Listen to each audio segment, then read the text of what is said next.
Assalamualaikum warahmatullahi wabarakatuh. Selamat pagi Sobat Bakta semuanya. Hai, apa kabar kalian yang ada di rumah? Nah, hari ini di podcast Institut Ilmu Kesehatan Bakti Wihata kedatangan bintang tamu yang luar biasa. Kalau sebelumnya kita sudah ada kedatangan dari BPJS Kesehatan, dan sekarang Institut Ilmu Kesehatan Bakti Wihata kedatangan tamu dari BPJS Ketenagakerjaan. Bisa disapa dulu Sobat Bakta yang ada di rumah. Halo Sobat Bakta, selamat pagi. Oke, terima kasih sudah datang, sudah mampir ke Institut Ilmu Kesehatan Bakti Wihata Kediri. Saya merasa sangat senang sekali ini. Wow. Karena ini adalah yang saya tunggu-tunggu. Saya ingin menanyakan banyak hal. Okay. Boleh ya, nanti saya minta waktunya sebentar untuk menjawab pertanyaan-pertanyaan saya. Bukan hanya dari saya, tapi mungkin dari Sobat Bakta juga. Siap, okay. Boleh banget. Sebelum menjawab pertanyaan dari saya ingin kenal dulu nih. Kita kalau nggak kenal kan nggak sayang tuh. Boleh kan? Oke, di sini dulu ada Ibu siapa? Oke, saya kalau dipanggil ibu tuh rasanya nggak mau dipanggil ibu. Belum ibu-ibu. Merasa belum pantas gitu belum ya. gitu. Jadi mungkin saya dipanggilnya Mbak Eva aja. Oke, Mbak Eva. Saya dari tim kepesertaan. Kebetulan saya sebagai account representatif khusus, artinya saya membina perusahaan-perusahaan dan juga termasuk IIK untuk peserta atau mahasiswa magangnya itu binaan saya juga. Wes, keren. Oke, kalau Ibu? Iya, saya Rina, saya Kepala Bidang Pelayanan di BPJS Ketenagakerjaan Kediri. Oke. Halo Sobat Bakta. Hai, hai Sobat Bakta. Oke, sebelum masuk ke pertanyaan yang pertama, saya pengen tahu dulu nih, kantor BPJS Ketenagakerjaan itu di mana? Bener nggak sih yang saya lihat di map gitu kan? Oke, silahkan dijawab. Siapa yang mau jawab duluan terserah. Oke. Bu Eva, boleh? Kak Eva boleh? Tahunnya di mana? Tahunnya di Mayor Bismo kalau nggak salah, Jalan Mayor Bismo. Oke. Betul. Nomornya? Aduh, Nomornya ya? lupa. Nggak tahu, pokoknya kanan jalan aja kalau dari sini. Oke. Oke, bener nggak di situ? Nah, jadi kalau kantor kita benar di Jalan Mayor Bismo nomor 34. Sesuai dengan yang di Maps. Jadi kalau misalnya mau main ke kantor kita, tinggal buka Google Maps aja, ketik BPJS Ketenagakerjaan, pasti sampai dengan selamat. Gitu. Terus untuk BPJS Ketenagakerjaan, ini kan kita ada dua kota, Kediri kan dibagi dua ya, ada kota sama ada kabupaten.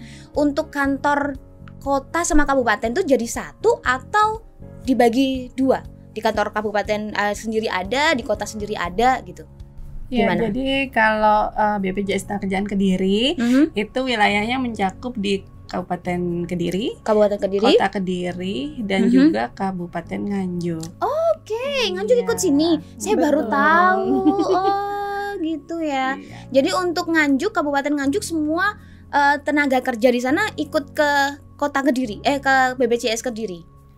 Ya, gimana? jadi kalau BPJS Ketenagakerjaan ini untuk kantornya itu ada di Jalan Mayor Bismo. Nah, ini cakupannya untuk wilayah Kabupaten dan Kota Kediri. Okay. Nah, untuk yang di Nganjuk sebenarnya kita ada kantor cabang pembantu di sana di Jalan Gatot Subroto.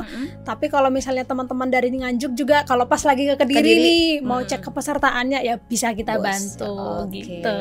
Bisa ya. Oke, untuk BPJS Ketenagakerjaan, saya tuh agak bingung gitu ya. Apa bedanya sama jam sostek? Beda. Iya, jadi gimana? Jadi jam sostek itu nama old name-nya lah, nama dulunya. Sekarang sudah jadi BPJS Ketenagakerjaan dengan nama panggilnya BP Jam Sostek kalau sekarang. Gitu. Oke, soalnya karena Bapak Ibu saya bilangnya mesti jam sostek itu apa bedanya gitu. Iya. Oke, gitu ya. Iya. Nah, ini berbeda ya dengan BPJS Kesehatan. Mungkin masyarakat taunya kalau BPJS itu langsung ke BPJS Kesehatan arahnya. Padahal BPJS itu ada dua. Yang dibentuk pemerintah, lembaganya ada dua, yaitu BPJS Kesehatan dan BPJS Ketenagakerjaan. Oke. Lalu untuk BPJS Ketenagakerjaan, saya enaknya ngomongnya apa sih? BP Jam Sostek. Yang sayang kami pasti panggilnya BP Jam Sostek. Oh, gitu. Sayang berarti. Panggil kami BP Jam Sostek. BP Jam Sostek aja. Oke. BP Jam Sostek.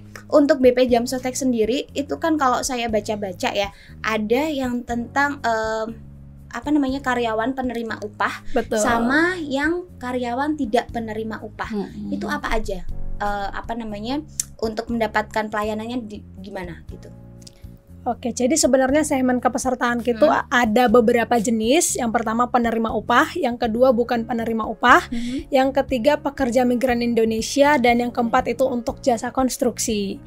Nah, apa perbedaan antara penerima upah dengan bukan penerima upah? Kalau penerima upah itu ada 3 indikator yang harus dipenuhi. Yang pertama ada pemberi kerja, artinya ada yang menginstruksikan dia untuk bekerja. Nah, kalau ada yang menginstruksikan dia bekerja, otomatis ada tenaga kerjanya dan ada balas jasa atau imbal balik yang didapatkan oleh pekerja tersebut. Misalnya, saya bekerja di IIK. Nah, setiap bulan saya mendapatkan gaji. Nah, itu masuk dalam sektor penerima upah. Kalau bukan penerima upah itu orang yang melakukan aktivitas ekonomi secara mandiri. Jadi dia itu tidak menerima gaji.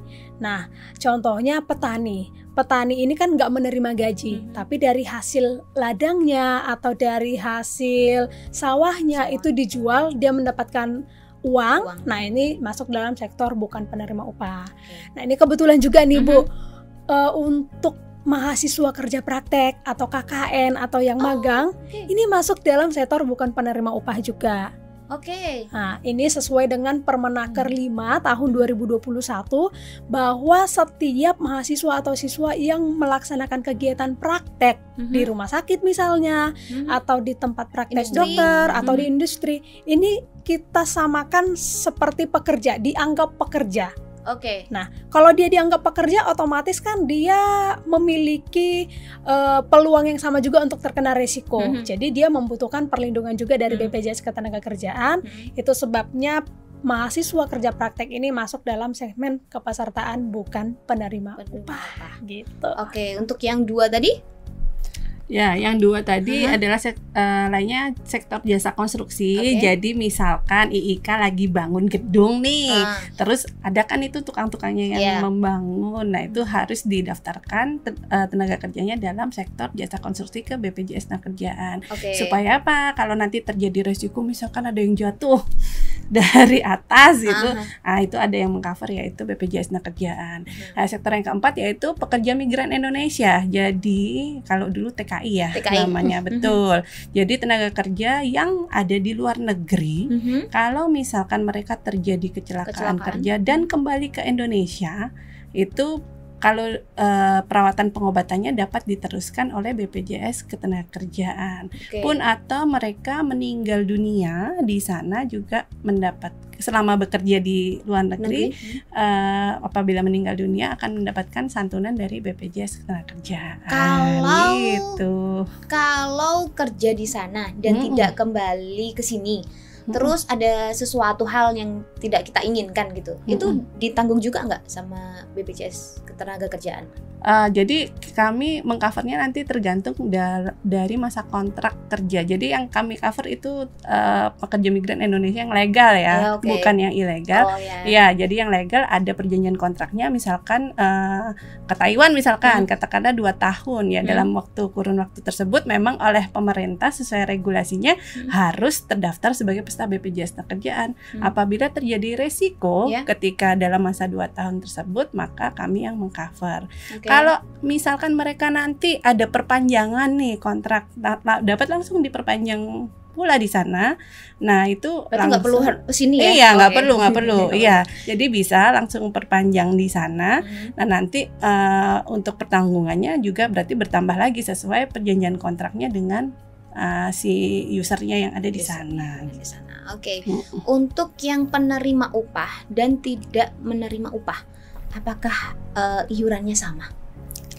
Kalau untuk iuran ini berbeda. Jadi kalau untuk penerima upah ini kita lihat berdasarkan skala usaha. Jadi ada klasifikasi skala usaha, ada yang mikro, kecil, menengah, sedang sampai besar gitu. Nah, ini untuk yang skala mikro diperbolehkan mengikuti 2 program saja dengan iuran sekitar Rp11.000 untuk kecelakaan kerja dan kematian. Nah, kalau misalnya mau ikut 3 program, ada jaminan hari tuanya untuk di Kota Kediri itu sekitar Rp132.000. Nah, untuk yang ada jaminan pensiunnya berarti harus ikut 4 program: kecelakaan kerja, kematian, hari tua, dan jaminan pensiun sekitar 182.000. 182.000 itu untuk yang 4 program. 4 program. Oke. Nah, sedangkan kalau untuk kepesertaan yang bukan penerima upah, ini boleh ikut 2 program, kecelakaan kerja dan kematian, iurannya mulai dari Rp6.800. 10.000-nya untuk kecelakaan kerja, 6.800-nya untuk jaminan kematian. Nah, tapi kalau misalnya pengen ada tabungannya nih, kayak orang yang kerja di perusahaan, diperbolehkan. Nah, nanti tabungannya itu mulai dari Rp20.000, jadi iurannya mulai dari Rp36.800 untuk 3 program.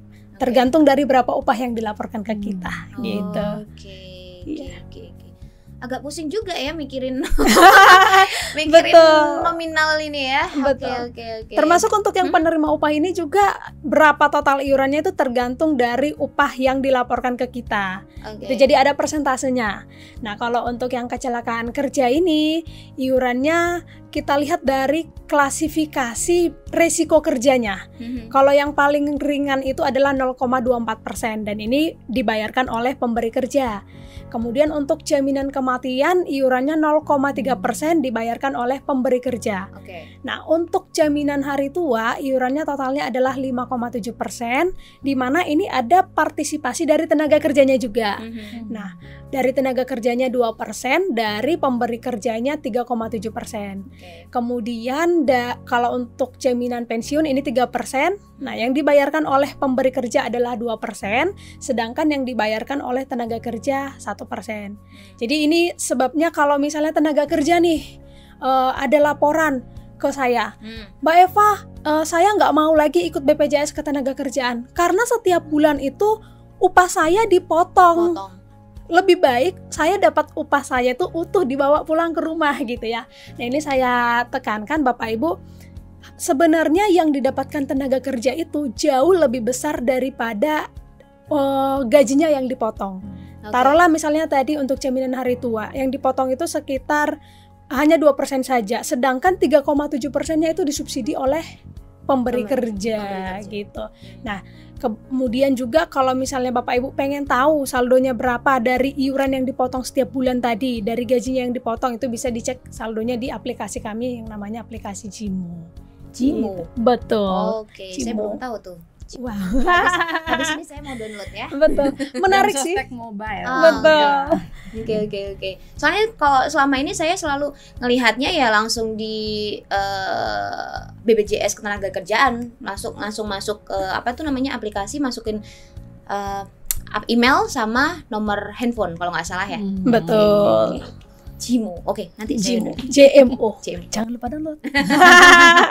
Oke, selanjutnya seberapa penting sih untuk jam sostek ketenagakerjaan ini?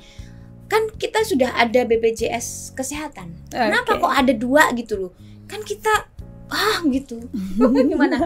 Mau nggak Bu Rina atau Mbak Eva yang mau jawab?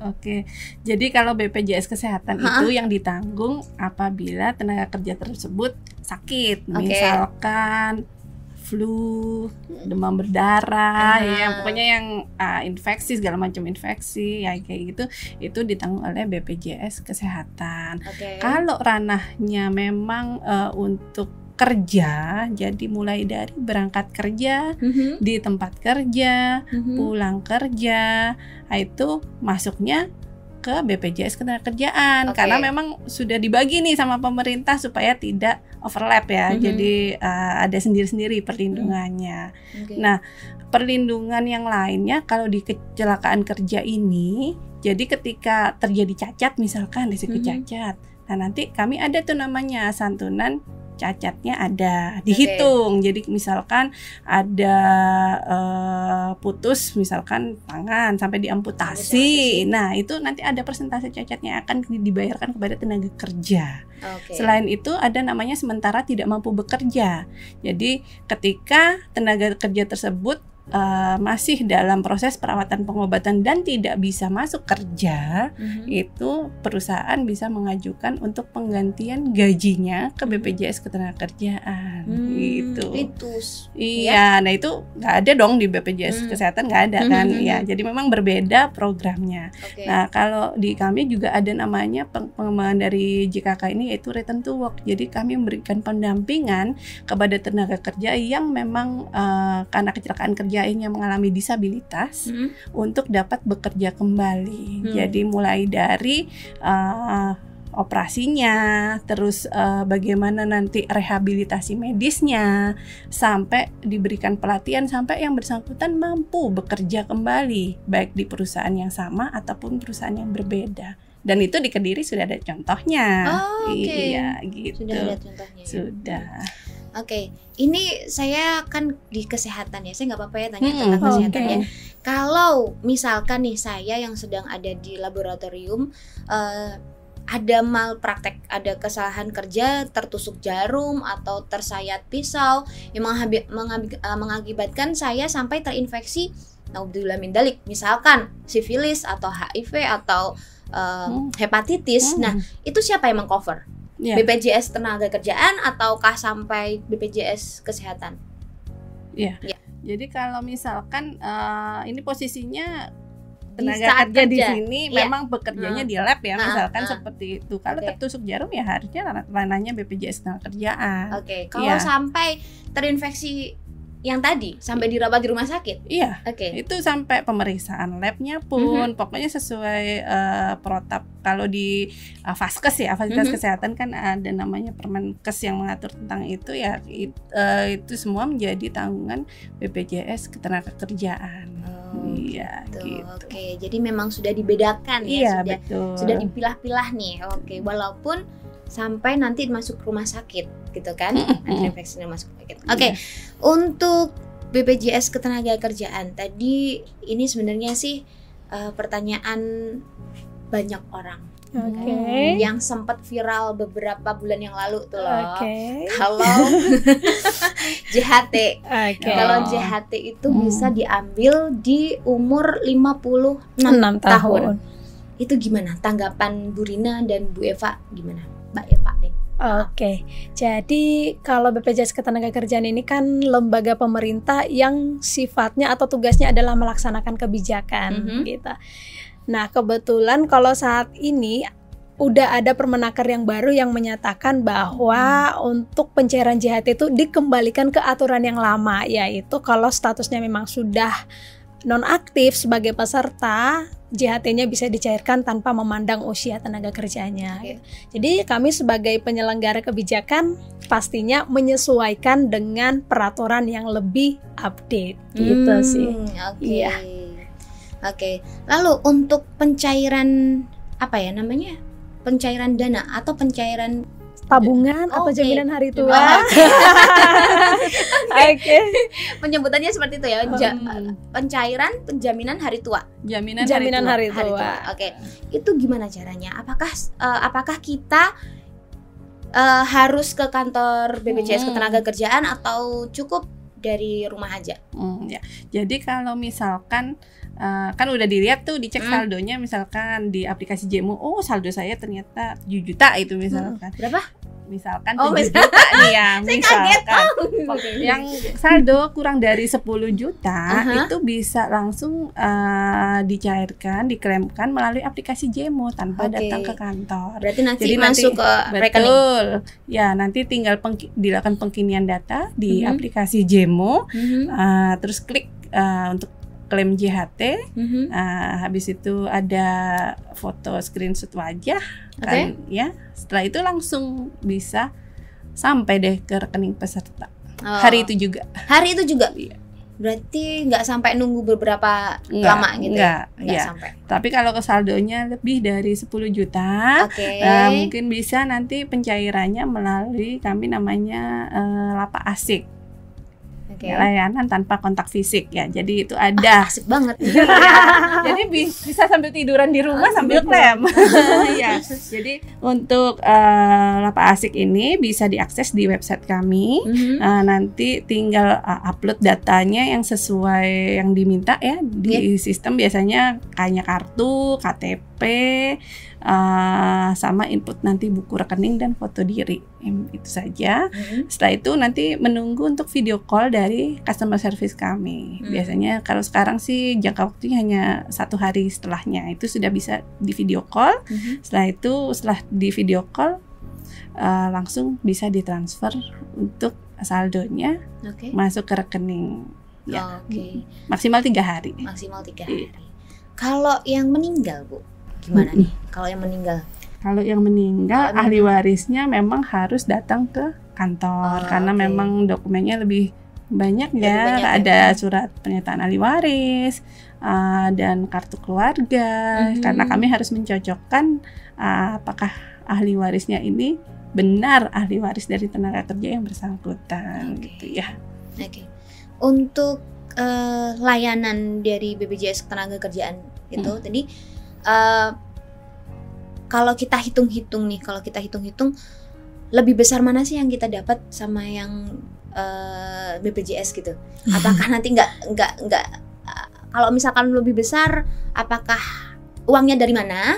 Kalau misalkan kurang, itu gimana gitu? Gimana? Iya. Karena kami kan sifatnya ini jaminan sosial ya, jaminan sosial yang nirlaba. Apa itu? Nirlaba ini memang tidak mencari keuntungan. Ya. Jadi seluruh iuran yang kami himpun itu akan kembali manfaatnya kepada peserta. Begitu ya. Jadi apa yang kami hasilkan akan dikembalikan kepada peserta. Contohnya misalkan untuk jaminan hari tua, dari iuran yang masuk akan diberikan hasil pengembangan. Gitu ya. Kalau meninggal pun misalkan meninggal kepesertaannya misalkan katakanlah 3 tahun ya, meninggal karena sakit. Nah, selain diberikan santunan kematian 42 juta, juga apabila ada anak yang masih sekolah, usia sekolah, bisa diberikan beasiswa sampai lulus kuliah. Oh, nggak sampai SMA? Enggak. Kalau yang dulu kan SMA kan ya? Dulu juga sampai kuliah juga sih, tapi kalau dulu kan lamsam. Kalau sekarang diberikannya sesuai dengan tingkat jenjang sekolahnya. Iya, sampai dengan usia 23 tahun. 23 tahun. Iya. Setahu saya 17 tahun. Dan itu beasiswanya mulai dari TK, SD, SMP, SMA, kuliah, dan untuk 2 orang anak. Apapun kuliahnya, apapun jurusannya. Iya, apapun kuliahnya, apapun jurusannya, berapapun nilainya, selama bisa dibuktikan memang sekolah atau kuliah, pasti dapat beasiswa dari kita. Kalau sampai lepas dari masa kuliah nih, misalkan jatahnya itu cuma 4 tahun, tapi dia over, dia 5 tahun atau 6 tahun gitu, masih bisa. Iya, selama tapi kembali sampai ke usia usia maksimal 23 tahun sih, gitu ya. Apabila tidak meneruskan ke kuliah, misalkan dari SMK nih, nah itu bisa juga. Kalau ikut pelatihan misalkan di lembaga pelatihan pun kami masih bisa memberikan beasiswa tersebut gitu. Itu mudah nggak cara ngeklaimnya? Cuman surat keterangan aktif dari sekolah sama rapot atau kartu hasil studi. Gitu aja. Jadi gampang ya. Akte kelahiran atau KTP dan rekening. Nggak susah lah. Bisa kita kita sediakan gitu. Totalnya kalau dari TK sampai kuliah 174 juta. Betul. Oh, Walaupun sekolahnya itu di negeri ataupun swasta. Iya, tidak ada perbedaan. Yang penting sama-sama sekolah. Oke deh, untuk Bu Eva nih, untuk di Kota Kediri maupun di kabupaten itu peserta dari dari peserta BPJS Kesehatan itu apakah sudah maksimal masuk ke tenaga kerjaan? Apakah masih ada beberapa karyawan yang aku kayaknya nggak mau deh ikut deh, aku kayaknya nggak mau deh itu, gimana? Ya mungkin BPJS Kesehatan kali ya.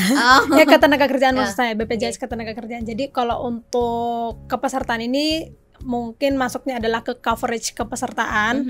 Coverage kepesertaan itu artinya berapa persen jumlah pekerja yang punya NIK Kediri, baik itu kabupaten, kota, dan juga Nganjuk, yang mana datanya ini diperoleh dari Badan Pusat Statistik dan dikelola oleh Bappenas, dibagi dengan jumlah seluruh pekerja di Indonesia yang punya NIK Kediri dan juga kabupaten Nganjuk.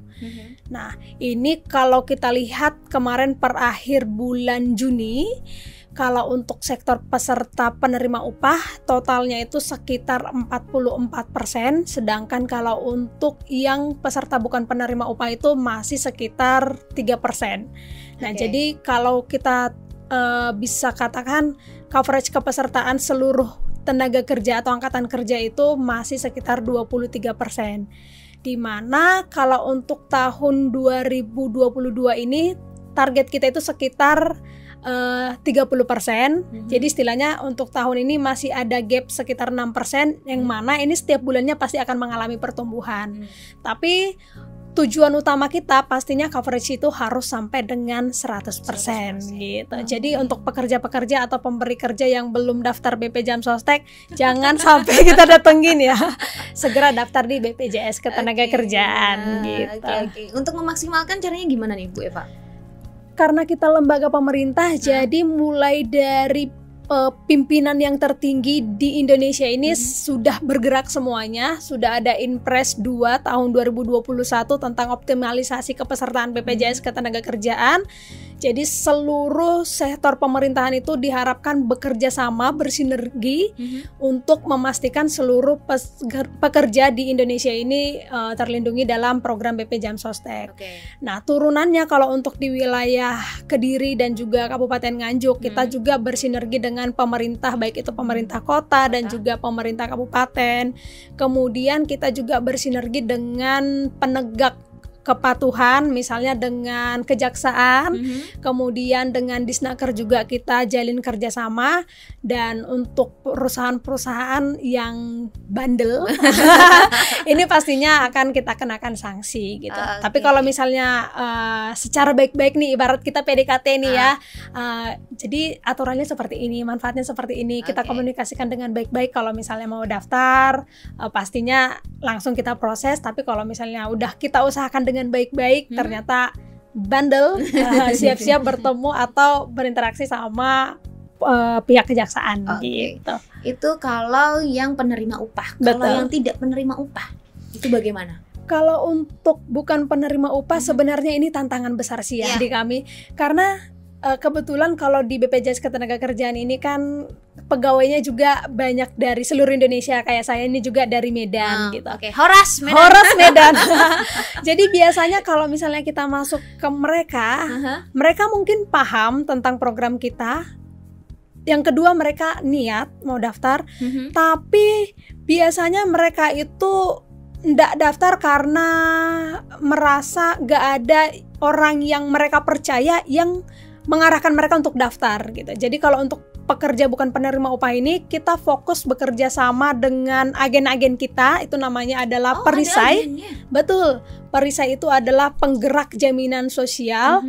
Nah, perisai ini ada dari komunitas, misalnya di kecamatan ada BUMDesa. Nah, BUMDesanya ini kita arahkan menjadi perisai. Nah, perisai ini kita bekali dengan program BPJS Ketenagakerjaan, kita bekali juga dengan kemampuan untuk bersosialisasi dan juga merekrut peserta.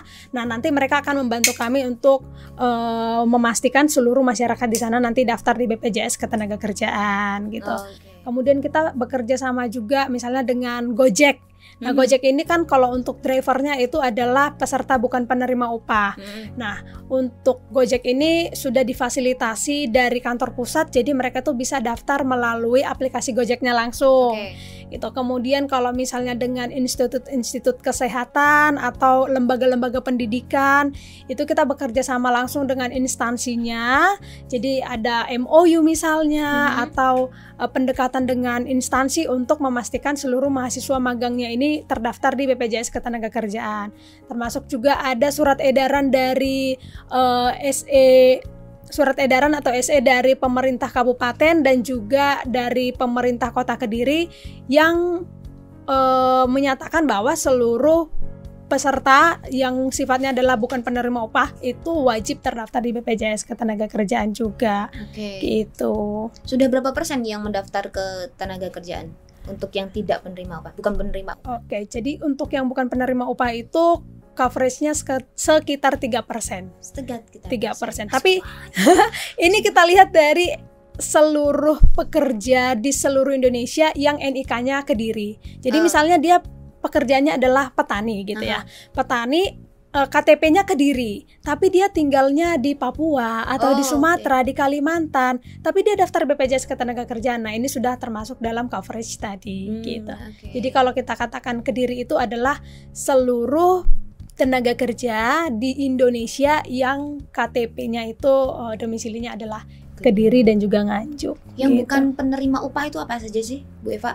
Pedagang, petani, nah penjahit. Penjahit kalau misalnya dia buka usaha sendiri nih menjahit, nah itu masuk dalam bukan penerima upah juga. Atau misalnya dia punya usaha kedai kopi. Kedai kopi atau di pinggir-pinggir jalan itu? Betul. Jual makanan, pedagang pasar, asisten rumah tangga. Asisten rumah tangga betul. Ikut? Sopir pribadi, satpam perumahan. Nah, apalagi ya contohnya nelayan. Betul. Intinya dia bekerja untuk memenuhi kebutuhannya, tapi dia tidak bekerja di sebuah lembaga atau instansi atau pemberi kerja. Apapun pekerjaannya ya. Apapun pekerjaannya. Tapi ini mungkin jadi perhatian kalau untuk ibu rumah tangga ini memang di KTP gimana? Pekerjaan ya. Termasuk pekerjaan ya. Pekerjaan ibu rumah Okay. tangga. Tapi kalau di BPJS Ketenagakerjaan ibu rumah tangga ini kita memandangnya sebagai sebuah amanah ya. Jadi belum bisa didaftarkan di BPJS Ketenagakerjaan. Padahal kerja loh, Bu. Kerjanya tuh lebih berat loh, Bu. Betul sih. Tapi kalau misalnya dia punya penghasilan lain, misalnya dia online shop. Online shop, buka butik gitu. Buka butik atau jual makanan atau bikin cemilan-cemilan untuk dijual ke sekolah misalnya. Nah, itu bisa didaftarkan di program bukan penerima upah. Gitu. Oke. Berarti cakupannya sangat luas sekali. Sangat luas sekali. Betul. Oke, makanya itu. Ayo semuanya ikut. Makasih udah bantu kita ya. Ika bantu kita promosi nih. Iya, nggak apa-apa, saya senang sekali. Oke, untuk Bu Rina. Nah, Bu Rina, mungkin ada pesan kepada masyarakat secara luas, terutama Sobat Bakta yang ada di rumah, apa yang ingin disampaikan? Mungkin ada yang ingin disampaikan untuk Sobat Bakta? Ya. Atau pada intinya sih BPJS Ketenagakerjaan ini hadir sebagai amanah negara untuk melindungi pekerja yang ada di wilayah kota Kabupaten Kediri maupun di Kabupaten Nganjuk ya. Jadi manfaatnya memang sangat besar, terutama bagi keluarga yang tenaga kerjanya meninggal dunia itu dirasakan sekali manfaatnya karena memang santunannya juga ada dan sangat bermanfaat bagi ahli waris untuk menyambung hidupnya ke depan. Karena memang di sini kami juga sudah beberapa kali ya memberikan pelatihan juga kepada ahli waris yang ditinggalkan tenaga kerja yang dulunya bekerja supaya menghasilkan wirausaha baru agar mereka bisa secara mandiri memperoleh penghasilan sendiri gitu ya.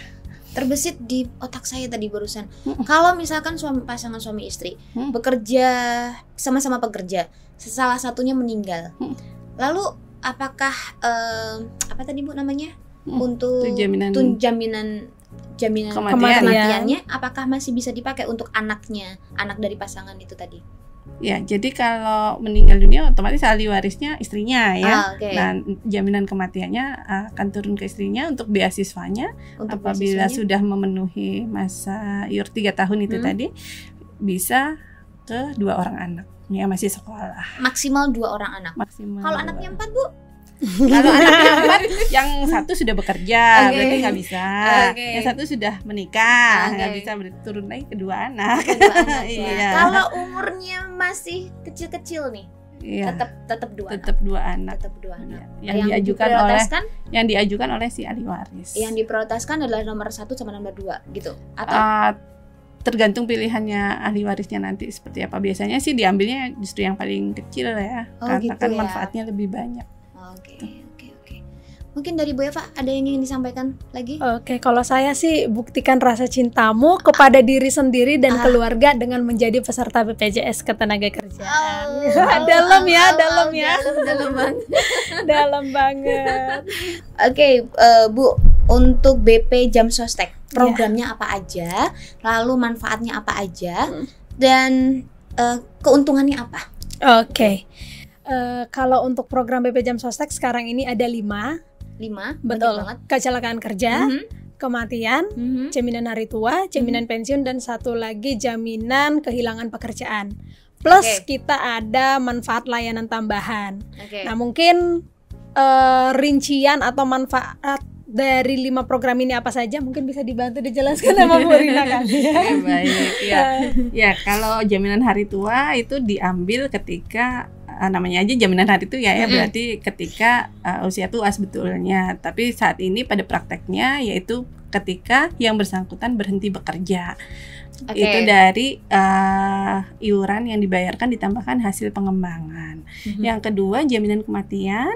Untuk jaminan kematian tadi manfaatnya 42 juta ditambah beasiswa untuk 2 orang anak sampai dengan 174 juta apabila memenuhi masa iur 3 tahun. Ya.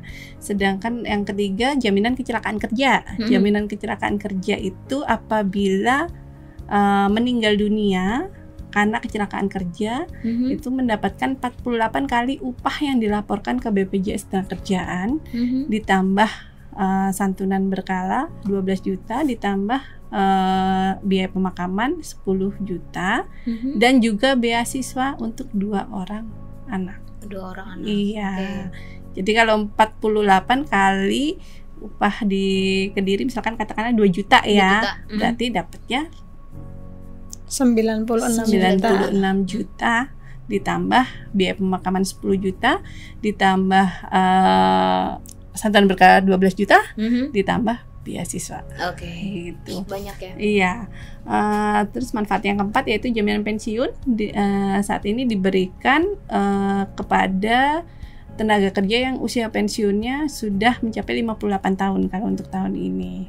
Tapi kalau misalkan si tenaga kerja itu meninggal dalam untuk masa iur 1 tahun, maka ahli warisnya mendapatkan jaminan pensiun berkala. Jadi setiap bulan diterima besarannya 360.000. Itu bisa diterima setiap bulan. Kalau misalkan nggak diambil setiap bulan?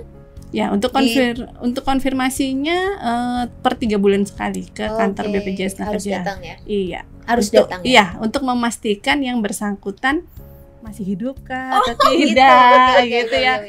Sudah menikah atau belum ya istrinya. Apakah menikah nanti akan? Ya, kalau misalkan menikah berarti hanya gugur jatuh ke anak.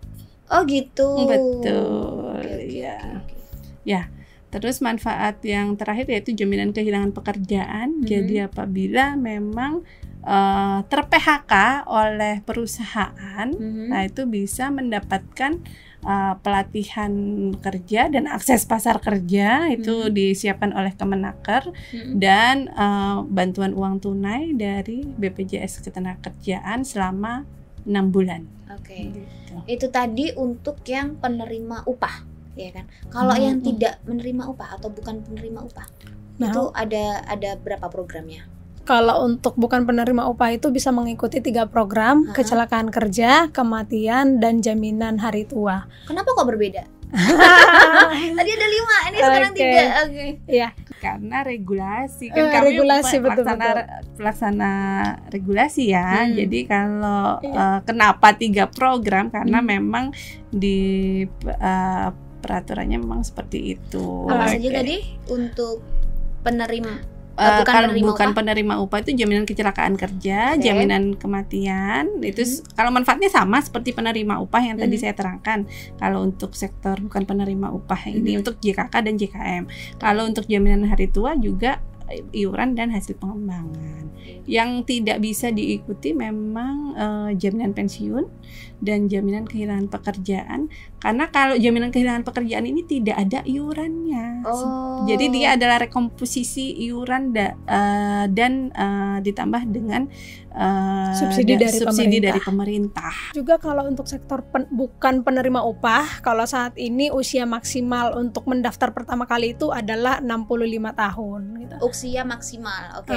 Nah ini jadi pertanyaan juga ke kami, kenapa batas usia maksimal untuk mendaftar pertama kali itu adalah 65 tahun gitu. Sedangkan di Indonesia itu rata-rata usia 70 tahun pun masih ada yang bertani gitu. Nah kalau kami ya sebenarnya bersedia saja melindungi mau itu usia berapapun selama dia memang memiliki pekerjaan. Tapi kita percayalah kalau misalnya pemerintah udah membuat kebijakan itu pasti ada dasarnya, ada pertimbangannya. Jadi istilahnya kita sebagai warga negara yang baik taat pada aturan atau kebijakan yang dibuat oleh negara kita. Gitu. Itu tadi usia maksimal untuk mendapatkan untuk mendaftar. Betul. Kalau minimalnya? Kalau untuk minimalnya adalah 17 tahun. 17 tahun. Betul. Harus sudah memiliki KTP.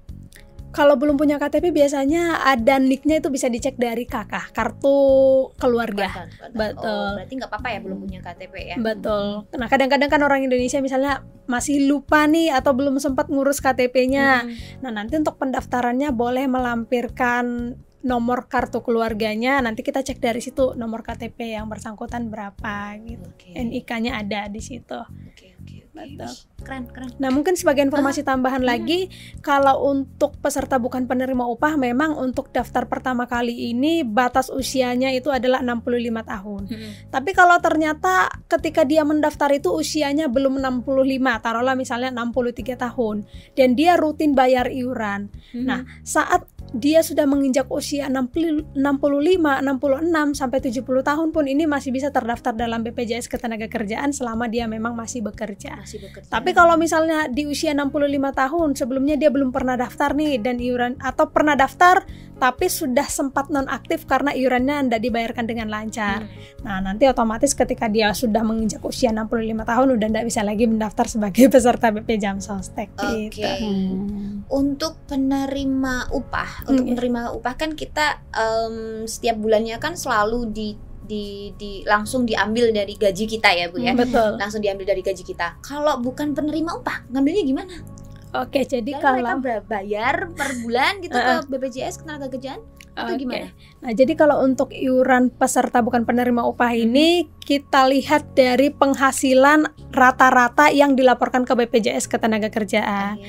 Nah, penghasilan rata-rata ini kita anggap minimal adalah 1 juta. Jadi kalau misalnya setiap bulan dia kerja, upahnya adalah atau penghasilannya, kita sebutnya penghasilannya adalah 300.000 misalnya. Nah ini kita anggap sama dengan 1 juta rupiah. Gitu. Nah untuk iurannya kecelakaan kerja itu adalah 1% dari upahnya tadi. Berarti 1% dari 300 atau 1% dari 1 juta. Nah itu berarti 10.000 ditambah untuk iuran jaminan kematian ini flat, iurannya adalah 6.800 gitu. Nah kenapa dasar penghasilannya ini minimal 1 juta rupiah gitu? Mungkin saya penghasilannya 300.000 kok, pertanyaannya gitu ya. Karena lagi-lagi kita pengen itu kasih manfaat yang maksimal ke tenaga kerja. iuran manfaat untuk program jaminan kematian aja 42 juta rupiah. Artinya kalau ada peserta bukan penerima upah meninggal dunia karena sakit, dapatnya 42 juta rupiah. Nah, sedangkan rumus untuk menghitung santunan kematian akibat kecelakaan kerja seperti yang tadi dijelaskan Bu Rina kan 48 kali gaji. Jadi kalau kecelakaan kerja ini kan harusnya santunannya lebih besar daripada yang meninggal dunia bukan karena kecelakaan kerja. Jadi supaya maksimal ya kita anggap upahnya minimalnya adalah 1 juta rupiah. Jadi 48 kali 1 juta rupiah hasilnya adalah 48 juta rupiah ditambah biaya pemakaman dan santunan berkala tadi. Gitu. Untuk pembayaran iurannya sih sebetulnya bisa dipilih ya. Jadi di aplikasi itu ada 1 bulan, 2 bulan, 3 bulan, 6 bulan, dan 12 bulan. 12 bulan. Jadi kalau misalkan biar nggak keputus, saya kapan sih kira-kira bayarnya? Udah bayar aja langsung setahun gitu misalkan. Iya. Kalau kalian bisa nggak kayak gitu? Sebenarnya kalau karyawan atau pekerja penerima upah, peserta penerima upah mau bayar iuran 1 tahun ke depan juga boleh. Boleh. Nah, tapi setiap bulannya kalau misalnya ada perubahan data tenaga kerja harus segera dikonfirmasi ke kami. Gitu supaya kami membukukan iurannya itu nanti sesuai dengan data tenaga kerja yang sebenarnya. Gitu. Untuk manfaat tadi ada tambahan lagi ya. Jadi adanya jaminan hari tua ini memang kami bisa memberikan manfaat lain, yaitu menciptakan 1 juta rumah bagi pekerja. Jadi 1 juta rumah bagi pekerja. Iya, kita harapannya ya, jadi kami memberikan subsidi ya ketika tenaga kerja itu akan membeli rumah, baik KPR maupun renovasi rumah maupun pinjaman kredit ya. Pinjaman apapun itu. Untuk rumah yang jelas untuk rumah. Berarti motor nggak bisa ya? Nggak bisa. HP apalagi? Untuk rumah pertama ya yang jelas asalkan menjadi peserta minimalnya 1 tahun. Untuk apapun itu totalnya berapa Bu? Untuk subsidi itu tadi? Iya, macam-macam ya, ada yang 500 juta. Kalau untuk KPR itu batasnya 500 juta rupiah, gitu. Ya, itu kami kerjasama dengan bank dengan subsidi yang lebih rendah dari bunga konvensional. Gitu. Itu berarti yang mengurusnya harus ke kantor ya? Ya. Langsung. Nah, mungkin kalau untuk manfaat layanan tambahan ini karena kebetulan kan kita kolaborasinya dengan Bank BTN. Nah, jadi kalau untuk pengurusannya bisa dikomunikasikan dengan Bank BTN dulu. Nanti ditanya persyaratan untuk KPR atau pinjaman renovasi atau DP perumahan itu apa-apa saja. Nah, kalau misalnya kira-kira dari banknya nanti bisa di ACC, nah nanti berkasnya ini bisa dibawa ke kantor BPJS Ketenagakerjaan untuk kami validasi. Nah, divalidasi di sini artinya apakah kepesertaan tenaga kerjanya ini sudah tercapai minimal 1 tahun, itu yang pertama. Yang kedua, apakah pemberi kerjanya ini bayar iuran secara tertib, nggak ada tunggakan-tunggakan iuran. Yang ketiga, apakah sudah patuh secara administrasi dan juga kepesertaan.